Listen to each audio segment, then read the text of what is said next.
우리의 마음을 모아서 하나님께 찬양드리겠습니다.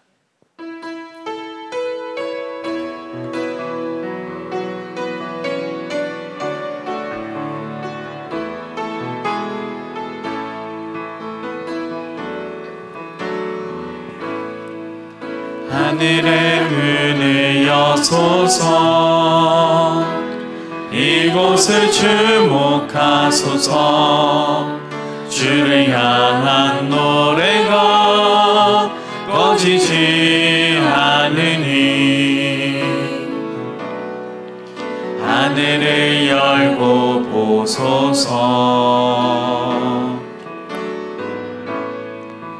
이곳에 임재하소서. 주님을 기다립니다. 기도의 향기가 하늘에 닿으니 주여 임재하여 주소서. 이곳에 오셔서 이곳에 앉으소서. 이곳에서 내리는 예배를 받으소서. 주님의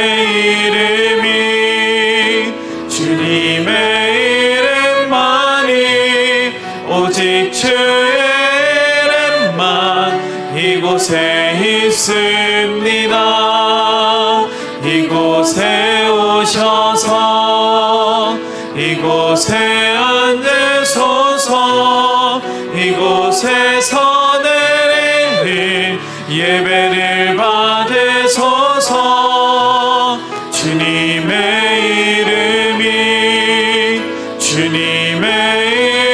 이름만이 오직 주의 이름만 이곳에 있습니다.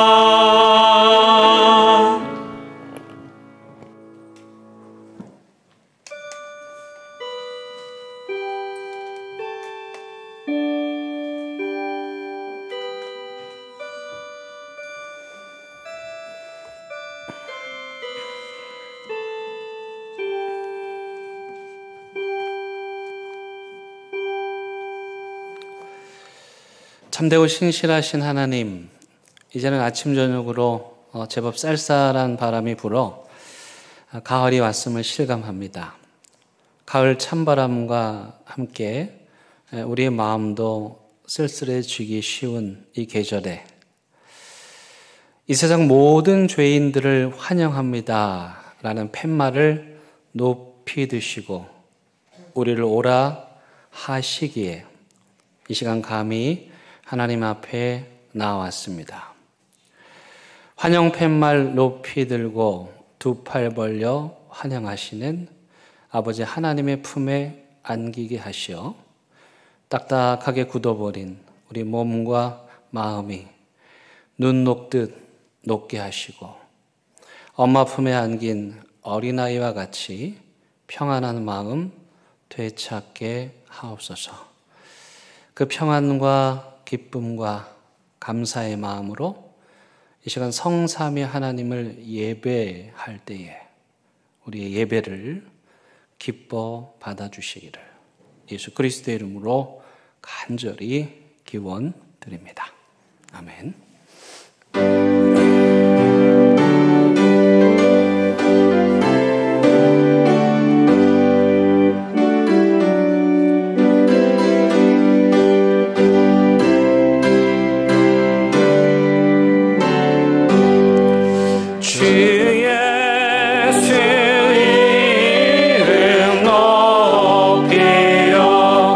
다 찬양하여라 다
세상 사람들을 온 세상 사람들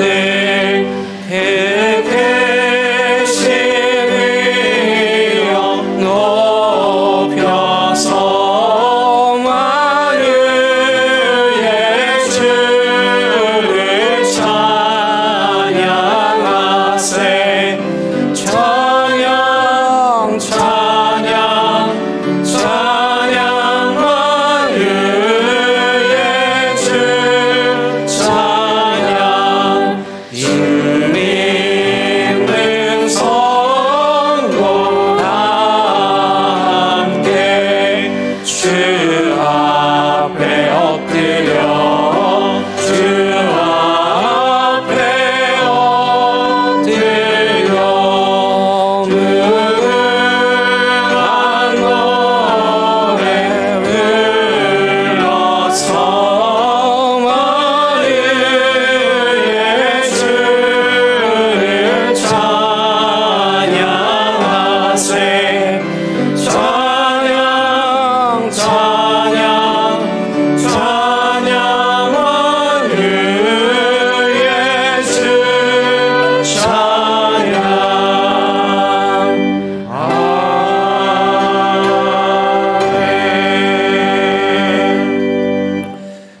왕이신 나의 하나님, 내가 주를 높이고 영원히 주의 이름을 송축하리이다. 내가 날마다 주를 송축하며 영원히 주의 이름을 송축하리이다. 여호와는 위대하시니 크게 찬양할 것이라. 그의 위대하심을 측량하지 못하리로다. 그대로 주께서 행하시는 일을 크게 찬양하며 주의 능한 일을 선포하리로다. 주의 존귀하고 영광스러운 위엄과 주의 기이한 일들을 나는 작은 소리로 읊조리리이다. 사람들은 주의 두려운 일을 권능을 말할 것이요 나도 주의 위대하심을 선포하리이다. 그들이 주의 크신 은혜를 기념하여 말하며 주의 의를 노래하리이다. 여호와는 의로우시며 긍휼이 많으시며 노하기를 더디하시며 인자하심이 크시도다. 여호와께서는 모든 것을 선대하시며 그 지으신 모든 것을 모든 것에 긍휼을 베푸시는도다. 여호와여 주께서 지으신 모든 것들이 주의 성도들이 주를 송축하리이다. 아멘. 나는 전능하신 아버지 하나님 천지의 창조주를 믿습니다. 나는 그의 유일하신 아들 우리 주 예수 그리스도를 믿습니다. 그는 성령으로 잉태되어 동정녀 마리아에게서 나시고 본디오 빌라도에게 고난을 받아 십자가에 못 박혀 죽으시고 장사된 지 사흘 만에 죽은 자 가운데서 다시 살아나셨으며 하늘에 오르시어 전능하신 아버지 하나님 우편에 앉아 계시다가 거기로부터 살아있는 자와 죽은 자를 심판하러 오십니다. 나는 성령을 믿으며 거룩한 공교회와 성도의 교제와 죄를 용서받는 것과 몸의 부활과 영생을 믿습니다. 아멘. 이 시간 자리에 앉으셔서 하나님과 여러분만이 아는 은밀한 죄를 침묵 가운데 고백하겠습니다.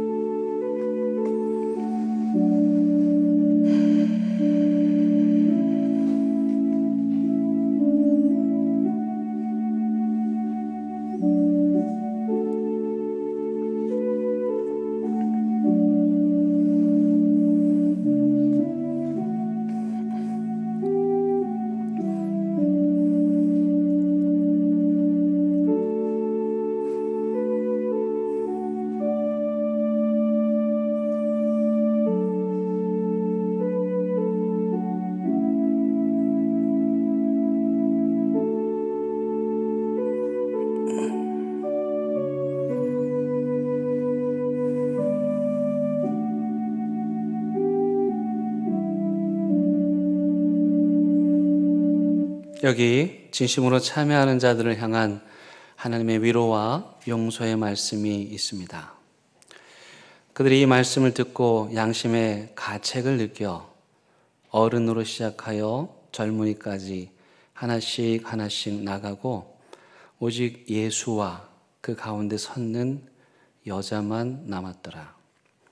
예수께서 일어나사 여자 외에 아무도 없는 것을 보시고 이르시되 여자여 너를 고발하던 그들이 어디 있느냐? 너를 정죄한 자가 없느냐? 대답하되 주여 없나이다. 예수께서 이르시되 나도 너를 정죄하지 아니하노니 가서 다시는 죄를 범하지 말라 하시니라. 아멘.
은혜가 풍성하신 하나님 아버지, 언제나 저희들에게 좋은 것으로만 주시길 원하시며 한없이 좋은 가을을 주신 것을 감사합니다. 지난 한 주간도 저희들이 삶을 승리할 수 있도록 보호하여 주시고 주님의 날에 안식을 주시며 예배의 자리에 있게 하시니 참으로 감사합니다. 오늘도 예배 가운데 성령님 운행하시고 저희들의 예배를 받아 주옵소서. 권능 아래 우리를 품으시고 이끄시는 하나님 아버지, 연약함과 어리석음으로 하나님을 슬프게 했던 것과 주님의 몸된 교회를 섬기고 이웃과 나누고 베푸는 데 인색한 저희들이었습니다. 우리들을 용서하시고 거룩한 십자가의 보혈로 깨끗이 씻어 주옵소서. 수고하고 무거운 짐진 자들을 불러주시는 하나님, 경제적인 어려움을 극복하지 못하고 신음하는 분들과 얽힌 관계를 풀지 못하고 고통받는 이들과 직장과 일터에서 스트레스로 지쳐있는 분들이 있습니다. 이스라엘 백성들이 애굽에서 노역으로 신음할 때 그들을 살펴주셨던 주님, 우리 가운데 고통당하는 분들의 형편을 살피시고 구원의 은총을 허락하여 주옵소서.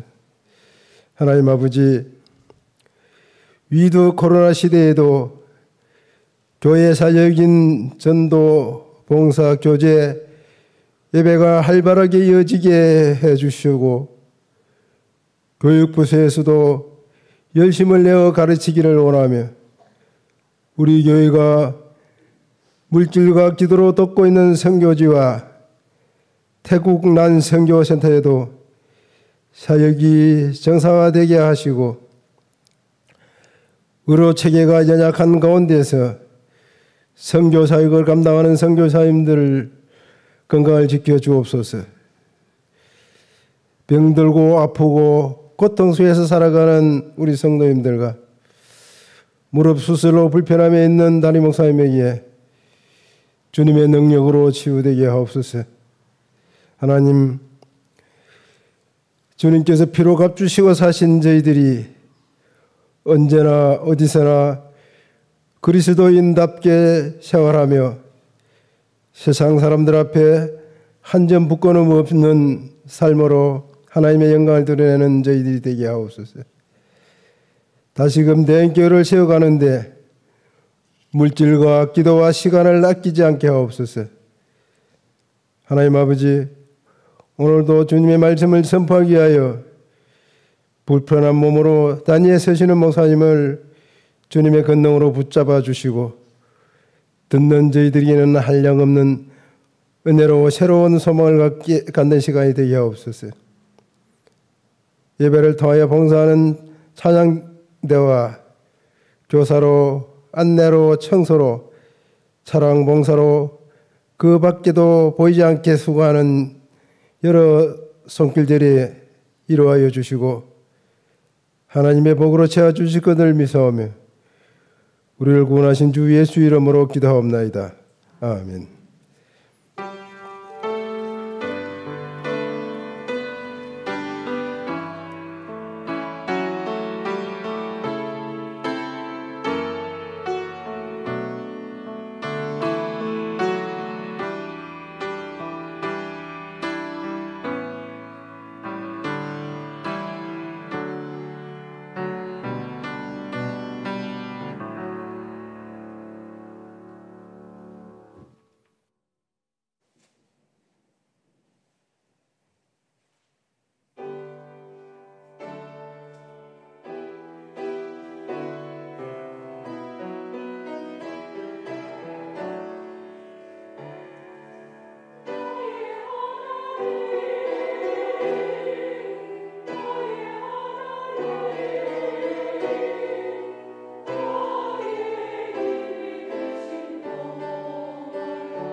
오늘 우리에게 주시는 하나님의 말씀은 에스겔 47장 1절에서 6절의 말씀입니다. 이제 하나님의 말씀을 봉독하겠습니다. 하나님의 말씀을 경청하시기 바랍니다. 그가 나를 데리고 성전문에 이르시니 성전의 앞면이 동쪽을 향하였는데 그 문지방 밑에서 불이 나와 동쪽으로 흐르다가 성전 오른쪽 제단 남쪽으로 흘러내리더라. 그가 또 나를 데리고 북문으로 나가서 바깥길로 꺾여 동쪽을 향한 바깥문에 이르시기로 본즉 물이 그 오른쪽에서 스며 나오더라. 그 사람이 손에 줄을 잡고 동쪽으로 나아가며 천척을 측량한 후에 내게 그 물을 건너게 하시니 물이 발목에 오르더니 다시 천척을 측량하고 내게 물을 건너게 하시니 물이 무릎에 오르고 다시 천척을 측량하고 내게 물을 건너게 하시니 물이 허리에 오르고 다시 천척을 측량하시니 물이 내가 건너지 못할 강이 된지라. 그 물이 가득하여 헤엄칠 만한 물이요 사람이 능히 건너지 못할 강이더라. 그가 내게 이르시되 인자야 내가 이것을 보았느냐 하시고 나를 인도하여 강가로 돌아가게 하시기로. 아멘. 이것은 하나님의 말씀입니다.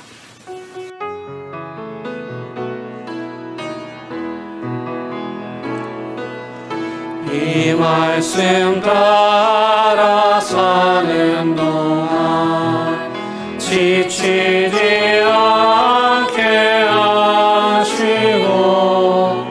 이 말씀 따라 사는 동안 주님 나라 이르소서.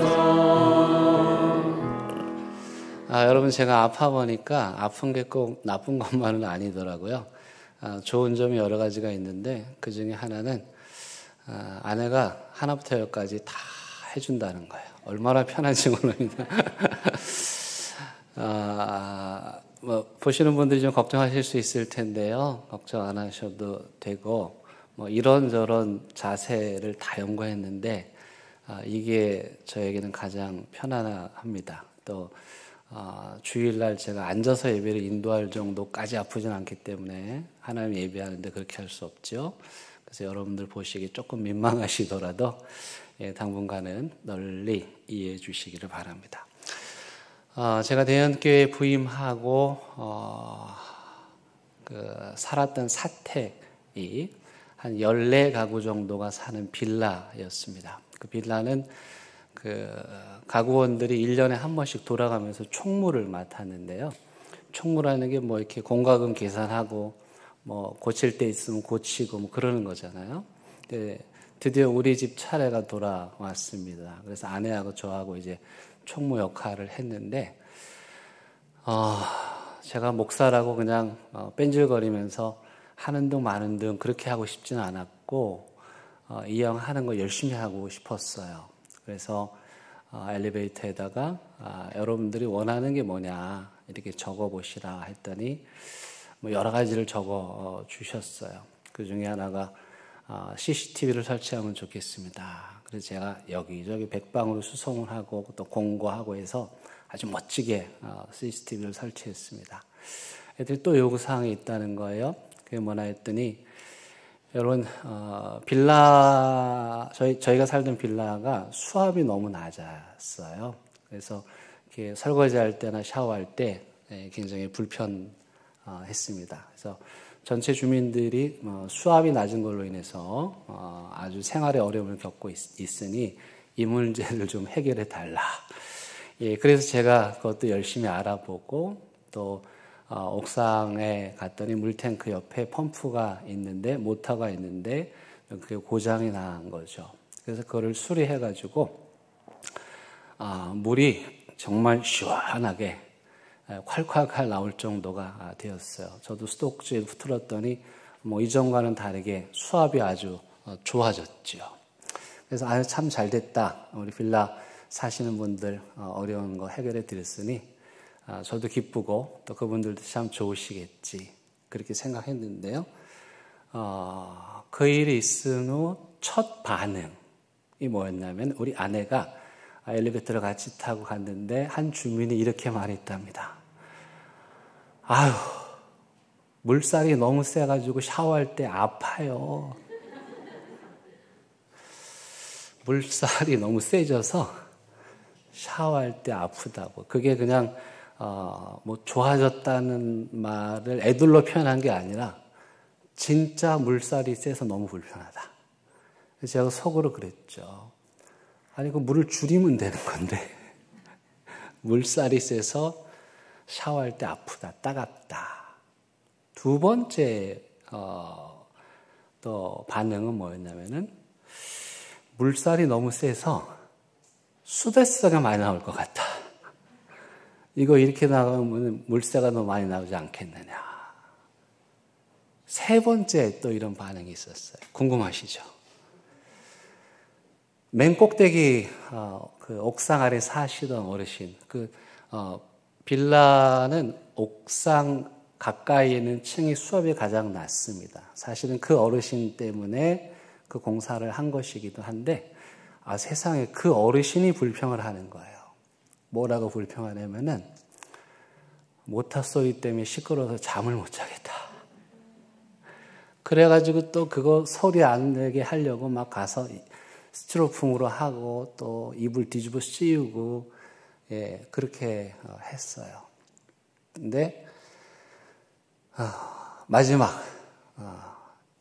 그럼 궁금하지 않으세요? 어떤 반응이 있었을까? 이쯤 되면 정말 수압 좋아지게 해서 감사합니다. 이런 반응이 있을 법도 한데요. 마지막은 정말 저를 가히 충격에 빠뜨리는 거였어요. 어느 날 갑자기 아래층 사람이 문을 막 그냥 부서질 정도로 두드리는 거예요. 그래서 나갔더니 당신이 수압을 높게 해가지고 우리 집 수도관이 터졌다는 거예요. 그러면서 당장 저보고 책임지라는 거예요. 그래가지고 아니 수도관이 터졌으면 입구에 조절기가 있지 않냐. 일단 그걸로 막고 잘 살피시라. 그러고 봤더니 자기 집 수도관이 녹슨 거예요. 낡은 거죠. 그러니까 그게 아니더라도 언젠가 그런 일이 일어날 건 거죠.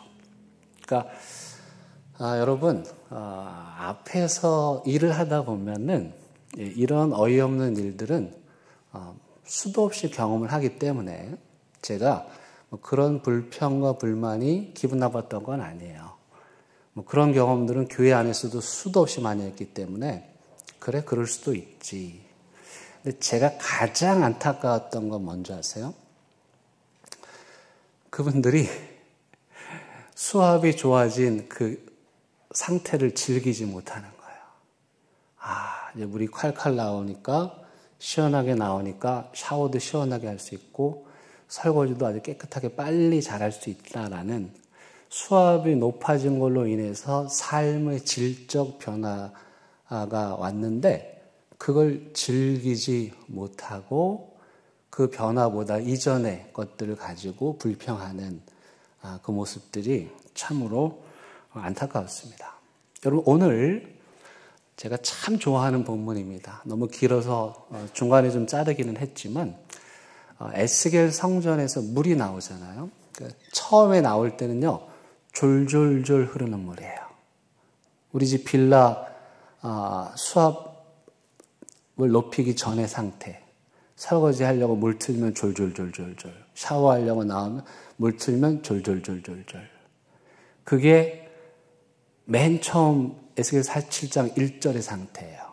그런데 그 수압이 점점 높아지더니 마침내 물이 콸콸콸콸 쏟아지더니 그 물이 어디까지 갑니까? 사해바다까지 가서 사해바다를 가득 채우더니 사해바다는 죽음의 절망의 바다거든요. 그 죽음과 절망의 사해바다를 살리는 졸졸졸 흐르던 물이 수압이 점점 높아져서 인간의 모든 죄를 다 깨끗하게 닦아버리는 성령의 역사가 오늘 일어나고 있는 겁니다. 종교개혁에 대해서 이야기하고 있는데요. 종교개혁은 한마디로 말하면 수압이 좋아진 거예요. 수압이 좋아져서 콸콸 흐르는 물로 중세시대의 모든 죄악을 씻어버린 사건, 그게 바로 종교개혁입니다. 흔히 중세라고 하면 500년에서 1500년까지 약 1000년의 기간을 말합니다. 근데 우리는 이 1000년이라는 시간을 뚝 잘라서 암흑기라고 말해요. 좀 너무 과장된, 좀 심한 표현일 수 있어요. 아무리 그래도 그렇지 어떻게 1000년의 역사를 암흑기라고 표현을 할까? 그 이유는 뭐냐면 종교적 관점에서 그런 거예요. 교회의 관점에서 봤을 때 그 이전의 초대교회보다 교회가 더 어두워졌다. 그래서 중세를 다크 에이지, 암흑기라고 불렀던 겁니다. 그렇다면 중세의 상황이 어떠했기에 그 중세를 암흑기라고 불렀을까? 여러 가지 특징들이 있는데요. 일단 첫 번째는요. 그 즈음에, 그러니까 종교개혁이 일어날 즈음에 14세기에 오늘날 우리를 괴롭게 했던 코로나와 같은 흑사병이 돌았습니다. 흑사병으로 약 유럽 인구의 3분의 1이나 되는 사람들이 죽은 거예요. 우리는 백신 접종도 하고 뭐 약도 먹고 치료도 받고 그러는데도 돌아가시는 분들이 계시잖아요. 근데 그 시대에 뭐가 있겠습니까? 아무것도 없는데 그래서 사람들이 흑사병은 하나님의 저주다 이렇게 생각을 했습니다. 근데 문제는 뭐냐면 흑사병에 걸려서 죽으면 일반 사람들은 그 시신을 수습할 수 없었습니다. 거룩한 하나님의 사제들인 그 시대의 사제들만이 이 시신을 수습할 수 있었어요. 근데 여러분, 사제라고 해서 흑사병에 안 걸립니까? 사제들이 흑사병 걸린 사람들 장례 치르다가 수많은 사람들이 흑사병에 걸려 죽게 된 거예요. 이게 어떤 결과로 나타나냐면 첫 번째는 사람들은 그 시대의 사람들은요. 사제들은 하나님의 사람이기 때문에 하나님의 저주인 흑사병에 걸리지 않을 것이다 라고 믿었어요. 실제로 그 시대의 교황이나 사제들은 신적 존재처럼 여겨졌단 말이에요. 근데 세상에 이 사람들이 하나님의 저주인 흑사병에 걸려 죽네요. 그래서 사람들이 어떻게 생각했을까요? 이상하다. 이 사람들 신성한 사람들인 줄 알았는데 하나님의 사람들인 줄 알았는데 우리처럼 똑같이 흑사병에 걸려 죽네?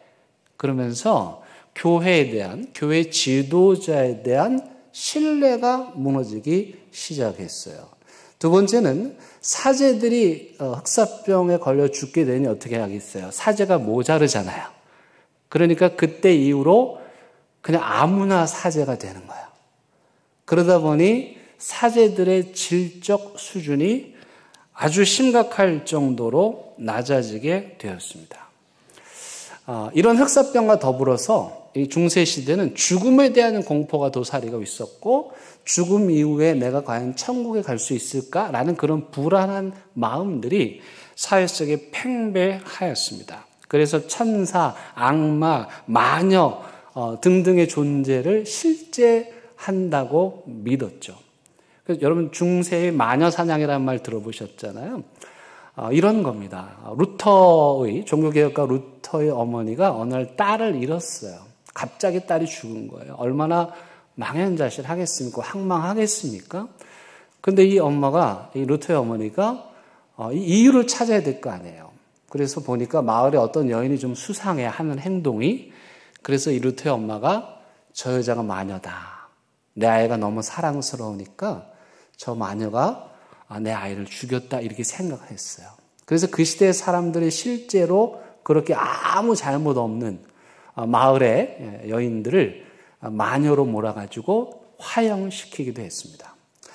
2017년이 종교개혁 500주년이었는데요. 독일에서 어떤 행사가 있었냐면 중세 시대에 마녀 사냥에 의해서 화형당한 사람들을 추모하는 그런 예식을 따로 했을 정도로 중세시대의 교회와 사제들이 그토록 엄청난 끔찍한 죄를 저질렀던 거예요. 그런가 하면 교회가 베드로 성당을 짓기 위해서 면죄부를 발행합니다. 면죄부는 정확하게 말하면 연옥에 있는 내 가족들이 죄를 덜어서 빨리 천국에 갈 수 있게 해주는 티켓 같은 거예요. 그러니까 사실 허무맹랑한 이야기인데 그때 이 말을 저런 택첼이라는 사람이 참 이 면죄부 장사를 잘했고 그래서 사람들에게 돈을 뜯어서 베드로 성당을 짓는 그런 일들이 있었습니다. 그러니까 중세를 겉으로 보자면 특별히 교회를 중심으로 보자면 암흑기라고 말해도 전혀 부족함이 없을 정도였습니다. 하지만 아이러니하게도요. 그런 어둠의 시대일수록 영적인 욕구는 아주 높았어요. 사람들이 정말 하나님을 만나고 싶었고 진리에 대한 갈증이 가득 찼던 그런 시대였습니다. 바로 그런 절망과 어둠의 시대에 하나님께서 루터라는 사람을 세우셔서 중세를 새롭게 개혁하게 하십니다. 루터가 어떻게 생겼는지 궁금하시죠? 사진으로 한번 보여드리겠습니다. 종교개혁 500주년을 기념한 그 루터의 초상화입니다. 루터는 그 아버지가 이제 광부였어요. 아주 부자였고, 그래서 이 아버지가 아들이 법학을 공부해서 자신의 노후를 편안하게 해주기를 기대해서 법대에 보내게 됩니다. 그런데 하나님께서 몇몇 체험을 통해서 루터가 사자가 되고 수도원에 가게 하시는데요. 일단 첫 번째 어떤 일이 있었냐면 루터의 동생 2명이 흑사병으로 죽습니다. 근데 그 즈음에 법대 교수 3명이 또 흑사병으로 갑자기 죽게 된 거예요. 근데 그 교수 3분이 돌아가시면서 뭐라고 말했냐면은 내가 수도사가 되었더라면 얼마나 좋았을까. 루터가 법대에 다니고 있고 자기가 존경하는 법대 교수가 죽어가면서 내가 수도사가 되었더라면 얼마나 좋았을까. 그렇게 말했다는 거예요. 그러던 또 어느 날 이 루터가 이제 집에 들렀다가 학교로 돌아가는데요. 세상에 갑자기 마른 하늘에 날벼락이라고 천둥과 번개가 친 거예요. 갑자기. 여러분 천둥과 번개 늘 보지만 그러나 실제로 또 보면 뭔가 오싹하고 그렇죠? 내가 잘못한 게 없나 생각하기도 하고 그렇게 되잖아요.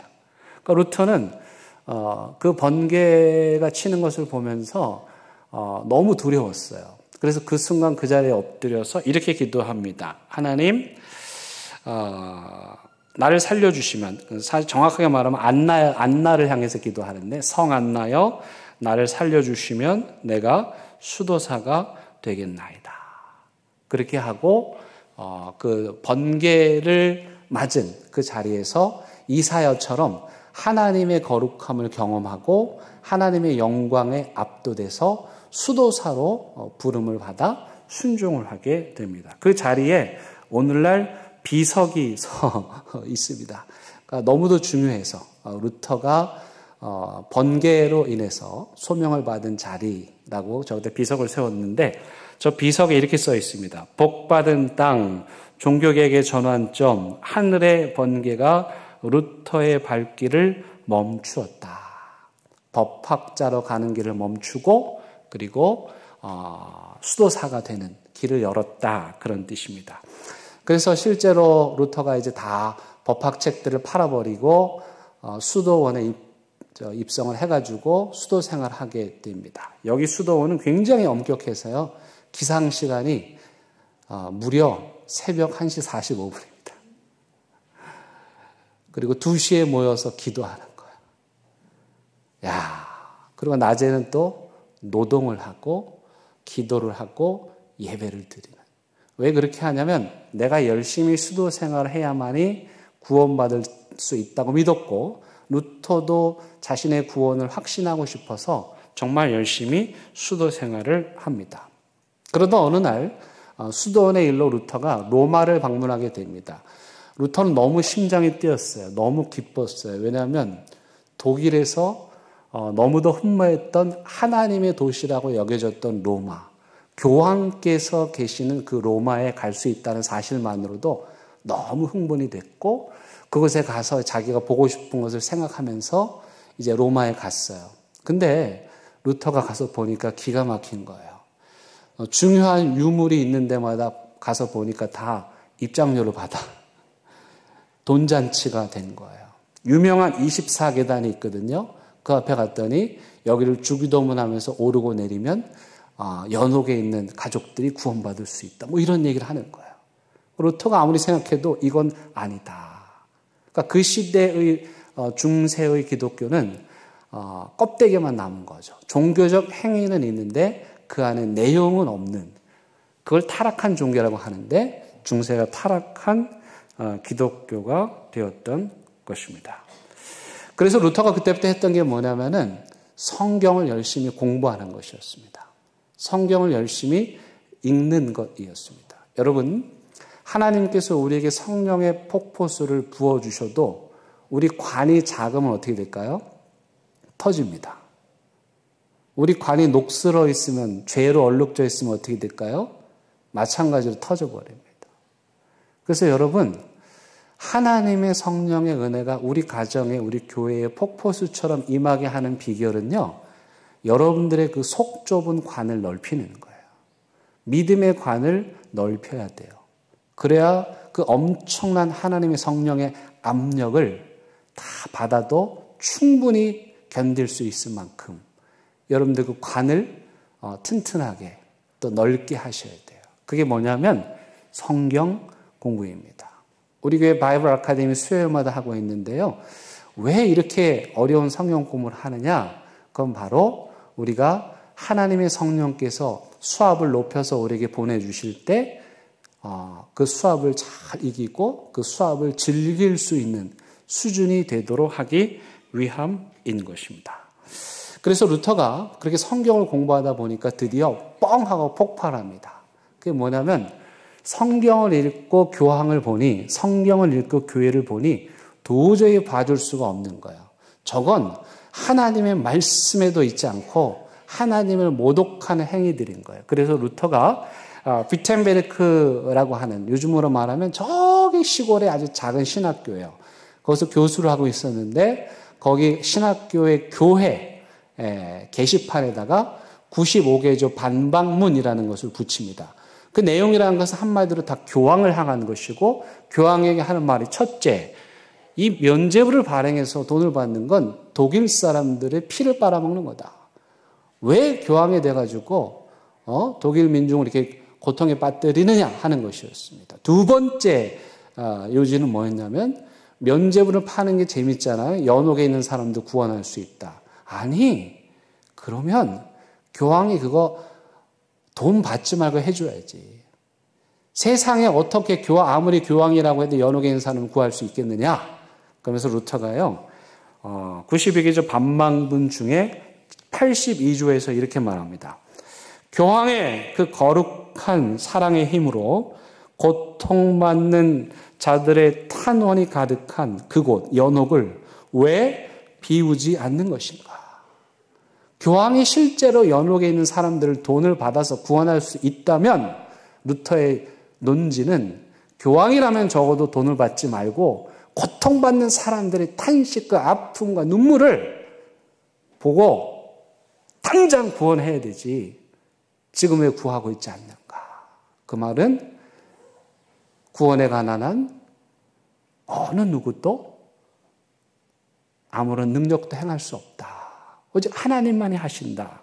그 이야기를 하고 있는 거예요. 근데 놀라운 사실은 이거 하나 게시판에 붙여가지고 루터가 일약 스타가 됩니다. 갑자기 뜨게 되었고요.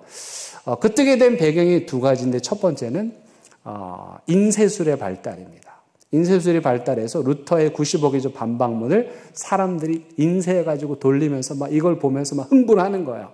자기들이 하고 싶은 말을 루터가 한 거거든요. 또 한 가지는 뭐냐면 인문주의의 발달. 무슨 말이냐면 교회 밖의 사람들의 상식의 수준이 교회의 수준을 넘어선 거예요. 교회 밖의 사람들이 공부를 한 거예요. 그러고 보니까 교회 안에 일어나는 일들이 한심한 거죠. 교회의 수준과 상식이 세상의 수준과 상식에 보다 훨씬 못한 거예요. 그런 상식과 교양을 갖춘 사람들이 루터의 95기죠 반박문을 읽고 흥분해가지고 너무너무 감동해가지고 루터는 영웅이 되고 야 이거 이대로 좀 어떻게 안 되겠냐. 그런 바람들이 유럽 사회에 가득 차게 됩니다. 그러면 이 95기죠 반박문을 읽은 교황은 어땠을까요? 이게 다 교황을 공격하는 내용이거든요. 물론 루터가 막 무례하게 글을 쓰진 않았어요. 교황을 존중하면서 아주 예의를 갖춰서 이 글을 썼어요. 하지만 교황이 기분 좋을 리가 없었고 결국 교황이 이 루터에게 이제 종교 재판에 나오라고 합니다. 그게 그 유명한 보름스 국회입니다. 이 종교 재판에서 루터가 이 95개조 반박문을 철회하면 살 것이고 철회하지 않으면 죽는 거예요. 그때 당시에 이단으로 정죄되면 사형에 처해지게 되는데 어떤 형식이냐면 화형입니다. 이단은 화형으로 사형에 처해지는 거예요. 보름스 국회를 앞두고 루터는 갈등했겠죠. 거기 가서 알았어요. 포기할게요. 그러면 사는 거예요. 근데 나 포기 못해요. 그러면 죽는 거예요. 기도하는 마음으로 루터가 그곳에 갑니다. 그리고 역시 재판정에서 너가 말한 지금 모든 내용들을 다 철회하라. 그렇게 협박을 받습니다. 그때 루터가 이렇게 말합니다. 너무 중요한 말이어서 제가 글과 함께 보여드립니다. 루터의 심정으로 들어보시기 바랍니다. 나는 그 어느 것도 철회하거나 거스를 수 없습니다. 지금 나의 양심은 하나님의 말씀에 사로잡혀 있습니다. 양심을 거스르는 것은 불편하거니와 안전하지도 않습니다. 하나님, 나를 도우소서. 내가 여기 섰나이다.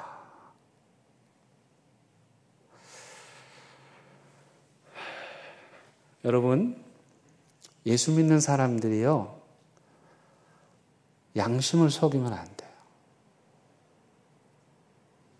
직분이 중요한 게 아니에요.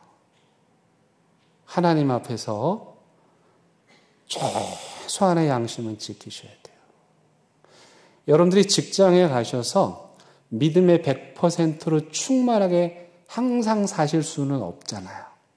하지만 적어도 내 양심의 최소 하한선은 지키셔야 돼요. 이것만큼은 안 돼. 그건 할 수 없어.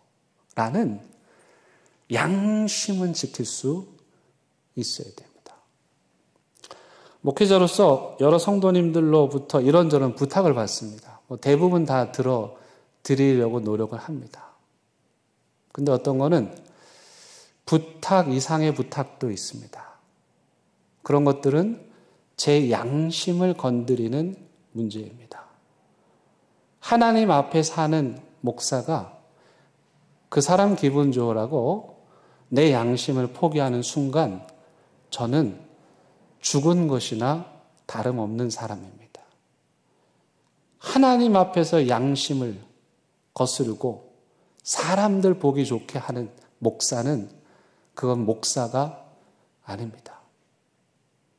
저는 여태까지 많이 부족하고 허물이 많지만 적어도 이 한 가지는 하나님과 성도님들 앞에서 당당합니다.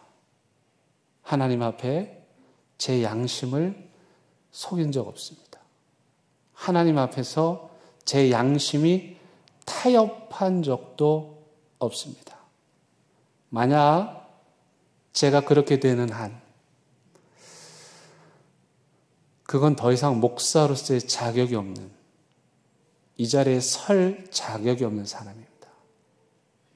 여러분, 우리가 항상 믿음으로 충만하게 살 수는 없어도 하나님 앞에서 제발 부탁드립니다. 그 최소한의 양심, 여러분 자신도 하나님도 속일 수 없는 그 최소한의 양심만큼은 지키며 살아가시기를 바랍니다. 이 고백으로 루터는 파문되고 이단으로 정죄되고 이제 화형당할 위기에 놓여 있습니다. 그때 프리드리라고 하는 한 제후가, 독일의 한 제후가 비밀 작전으로 이 루터를 구출해냅니다. 납치를 가장을 해서 루터를 바르트브루크라고 하는 성으로 데려다가 거기 숨겨둡니다. 그를 보호해 준 거죠. 그때 루터가 한 일이 뭐냐면 그 라틴어를 영어로 그 독일어로 성경을 번역한 거예요. 그래서 루터의 독일어 성경은요 가장 뛰어난 주옥 같은 독일 문학으로 오늘까지도 알려져 있고, 루터가 성경을 번역한 방에 가면 그 벽면에 잉크가 묻어져 있어요. 그러니까 이런 설이 있어요. 루터가 성경을 열심히 번역하는데 이 성경을 번역하면 이 마귀가 싫어하니까 와서 계속 방해하는 거예요.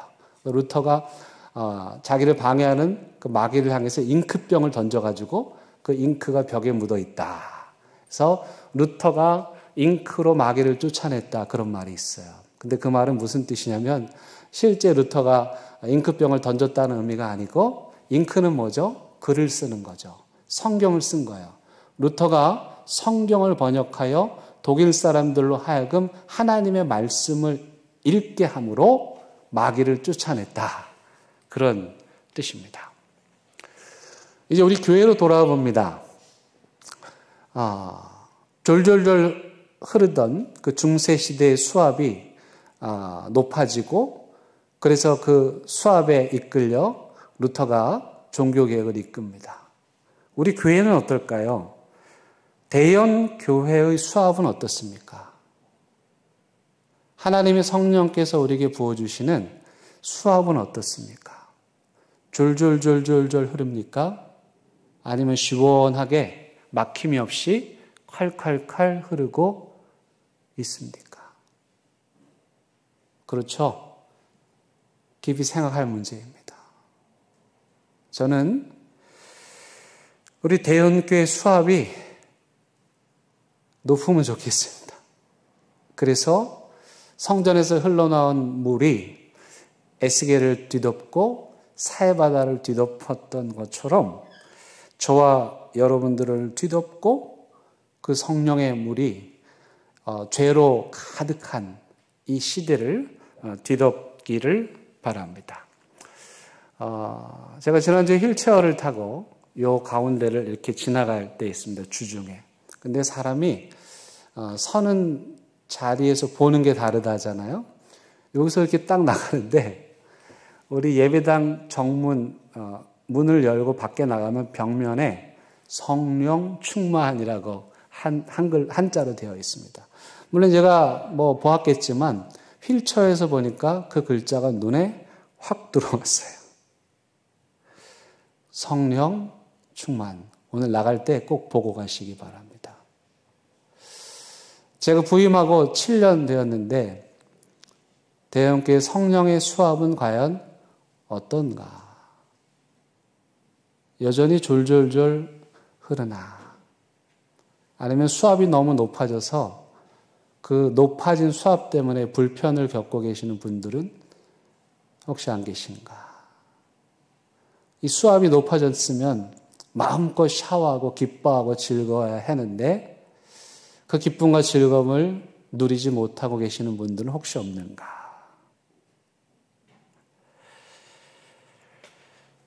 우리 대연교회 성령께서 부어주시는 그 관을 통해서 우리에게 부어주시는 그 수압은 앞으로 점점 더 높아져서 우리는 그 수압을 견딜 만한 관으로, 거룩함으로, 더 넓은 관으로 준비되어서 저와 여러분들이 거룩하게 됐고 대연동이 거룩하게 되고 이 시대와 민족이 거룩하게 되기를 간절히 바랍니다. 그런 마음으로 찬양하실까요?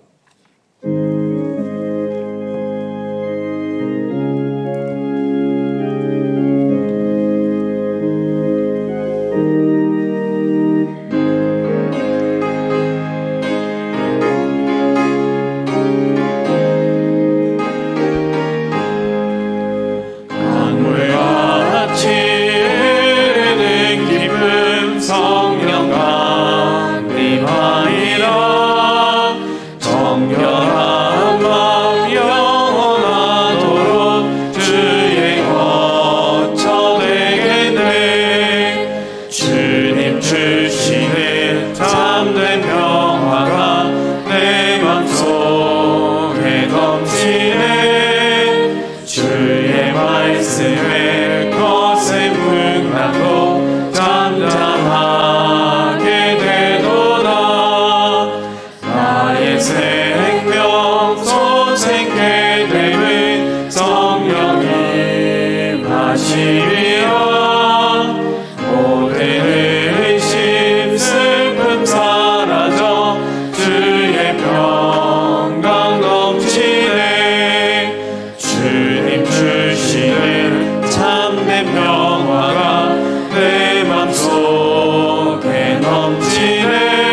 주시는 참된 평화가 내 맘속에 넘치네.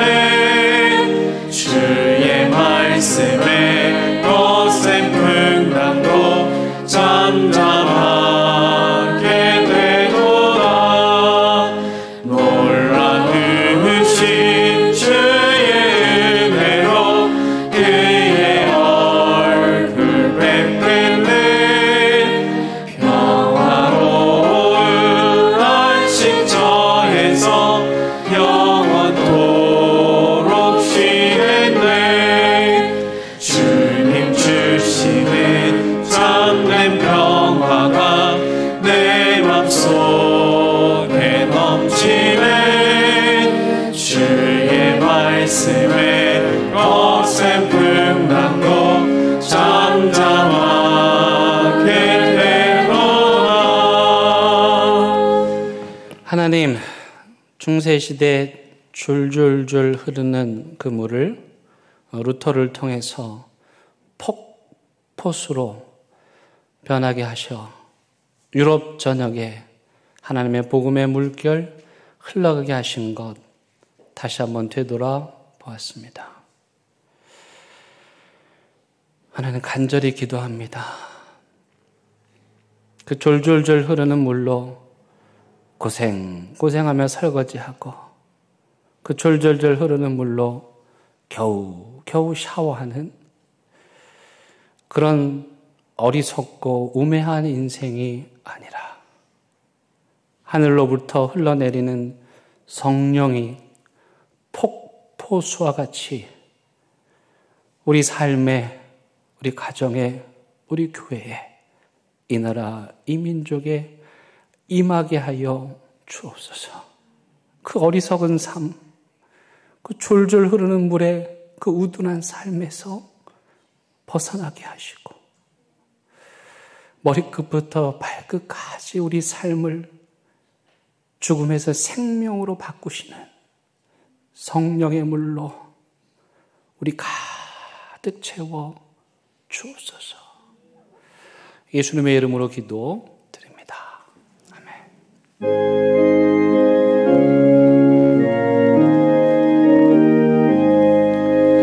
진리와 생명 되신 주 이모를 바치옵니다. 믿음과 소망 사랑에 한마음 되게 하소서. 아멘. 하나님, 이 시간 하나님 앞에 귀한 예물 올려 드립니다. 우리에게 주신 것들 감사하여 구별하여 드리오니 우리 마음의 깊은 곳에서 우러나오는 믿음의 고백 들어주시고 소원하는 마음도 들어주시고 그리하여 우리 삶에 하나님의 응답 가득 차게 하여 주옵소서. 지난주에는 사랑하는 가족을 잃고 슬퍼한 자들도 있었고 원치 않는 질병으로 인해 고통당하는 자들도 있었고 경제적인 문제로 망연자실한 자들도 있었습니다. 하나님, 우리의 삶에 이런 일들이 끊임없이 반복되지만 간절히 기도하오니 믿음이 잃지 않게 하여 주시고 성령께서 우리를 다시 일으키시고 치유해 주시고 회복해 주심을 굳게 믿게 하여 주옵소서. 예수님의 이름으로 기도드립니다. 아멘. 우리 옆에 있는 분들과 인사하시고요. 반갑습니다. 잘 오셨습니다. 우리 교회 소식 함께 나누겠습니다. 올해가 우리 교회 창립 115주년입니다. 그래서 많은 교회 창립을 기념하는 행사가 있는데요. 정말 중요한 것은 임직식입니다. 우리 장로, 권사, 집사 임직 예식 위해서 기도해 주시기 바라고요. 또 교회를 사랑하는 마음으로 교회를 배경으로 찍은 사진, 예전에 찍으셨던 사진도 좋습니다. 교회를 배경으로 찍은 사진을 가지고 오시거나 제출해 주시면 저희가 예쁘게 만들어서 전시도 하고 성도님들과 함께 엽서로 만들어 공유도 하겠습니다. 여러분들의 참여를 바랍니다. 그리고 우리 교회는 부산진 교회에서 분립된 교회이죠.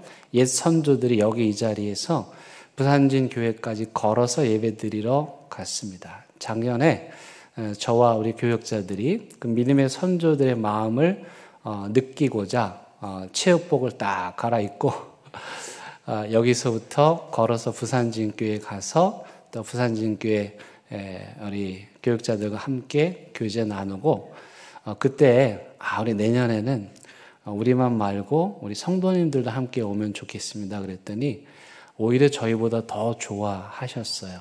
그래서 올해 창립주일 날은 주일 예배 마치고 오후에 우리 믿음의 선조들이 걸었던 길을 걸어서 부산진 교회까지 가려고 합니다. 저도 걸어가려고 하는데 농담입니다. 제가 어떻게 걷겠습니까? 저는 이번에 그냥 차 타고 가려고 하고요. 어르신 중에도 걷지는 못해도 참여하고 싶다 하시는 분들은 저와 함께 차를 타고 가시면 됩니다. 근데 부산진교회 성도들이 더 좋아하세요. 우리가 오기를 기다리고 계십니다. 그러면 우리가 걸어가서 그 예배 좀 거의 끝날 무렵에 같이 예배 드리고 그리고 부산진교회 성도들과 함께 교제 나누고 올 때는 차 태워 드릴게요. 안심하세요. 갈 때만 걸어가면 되는데 작년 제 걸음으로 한 1시간 정도 걸렸습니다. 그러니까 의미 있죠?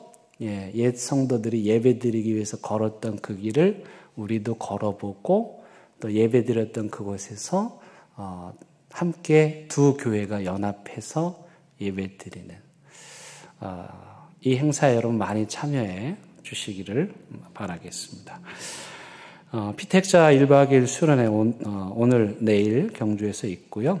교회 대청소가 10월 29일 날 있는데 이건 피택자만 하는 게 아니라 전 교인들이 함께 참여해서 가을을 맞이해서 교회 청소하는 날입니다. 많이 참여해 주시기를 바라겠습니다. 수요 바이블 아카데미 여러분 많이 참여하셔서 성경 공부 열심히 하시기를 바랍니다. 오디오 바이블, 우리 교회 수요 바이블 아카데미하고 오디오 바이블은 종교 개혁의 정신이 깃들어 있는 너무 중요한 내용입니다. 여러분 같이 참여해 주시기를 바라겠습니다. 최영남 권사님 성경 일독 축하드립니다. 우리 박수하도록 하겠습니다. 감사합니다. 나머지 회의 내용은 참고하시고요. 이 결단의 찬양 부르십니다.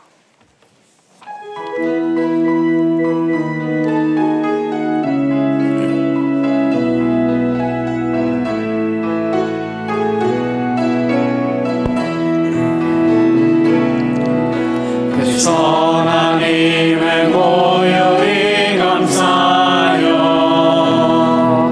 그 놀라운 평화를 누리며 나 그대들과 함께 걸어가네 나 그대들과 희망을 여네 지나간 아픔과 고통의 날이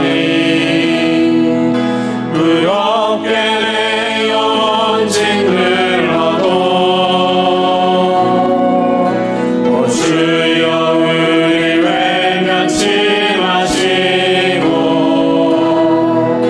약속된 구원을 이루소서